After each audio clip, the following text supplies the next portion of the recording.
İlk yardım denince akla ilk gelen şey genelde sağlık görevlileri ve ambulans ekipleri olmaktadır.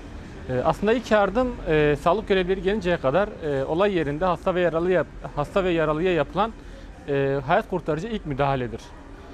İlk yardım bizim için neden önemlidir? İnsanoğlu sosyal bir varlıktır, sosyal bir çevre içerisinde yaşamaktadır. Gerek kendisi, gerek annesi, gerek babası olsun acil bir durumla karşı karşıya kalabilir ve bu olaya müdahale etmesi gerekebilir. Tabii bu ilk yardım müdahalesini yapabilmesi için de temel bir ilk yardım bilgisine sahip olması gerekiyor. Aksi takdirde işte annesi, babası, kardeşi veya tanımadığı kişi gözlerinin önünde hayatını kaybedecektir. Biliyorsunuz ülkemizde her gün işte ev, iş veya da trafik kazasından dolayı birçok insan hayatını kaybetmekte veyahut da sakat kalmaktadır. Bizler de insanlar olarak, vatandaşlar olarak aslında her gün bir olayla karşılaşabiliyoruz. Düşünsenize mesela evdesiniz, anneniz kalp krizi geçirdi. Veyahut da yolda yürüyorsunuz, birinin boğazına bir şey kaçtı. Ne yapabilirsiniz? Veyahut da mesela yolda bir çocuk düştü, dili geriye kaçtı. Veyahut da piknikte birimize böcek ısırdı.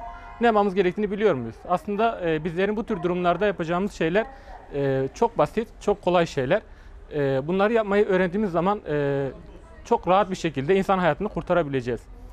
Hayat kurtarmak da hani bildiğimiz kadar zor bir şey değil. Aslında çok kolay ancak bizler bunun farkında değiliz. Basit birkaç hareketle bile insan hayatı kurtarabiliyoruz. Yalnız bizler bunun farkında değiliz.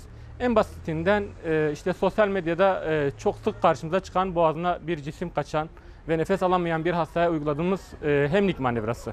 Çok basit bir hareket ve hayat kurtarıyor. Yapacağımız uygulamayla %80, %90 yabancı cismi çıkartabiliyoruz ancak bunun farkında değiliz.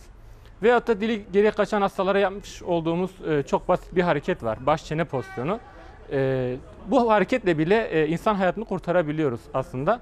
Ancak farkında değiliz. Gözlerimizin önünde bilmediğimiz bu hareketlerden dolayı binlerce insanımız hayatını kaybetmektedir. Bir gün bizlerin de bu tür durumlarla karşılaşabileceğimizi bilmemiz lazım. Çünkü her an, her gün, herhangi bir yerde bu tür durumla karşılaşmak olası bir şeydir. Tabii böyle bir olayla karşılaştığımız zaman olaya karşı ne yapacağımızı bilmek bizim için bir artıdır. İlk yardım eğitimi almak insanların mesela en çaresiz olduğu anlarda onlara yardım etmek bir vatandaşlık görevidir ve hepimizin ilk yardım eğitimi alması gerekiyor. Maide suresi 32. ayetinde dediği gibi kim de bir can kurtaracak olursa bütün insanların hayatını kurtarmış gibidir. Ve unutmayalım ki bir gün bu mavi ışıklar bizler için de yanacaktır. İlk yardım hayat kurtarır, ilk yardım öğren, ilk yardım öğret. Teşekkür ederim.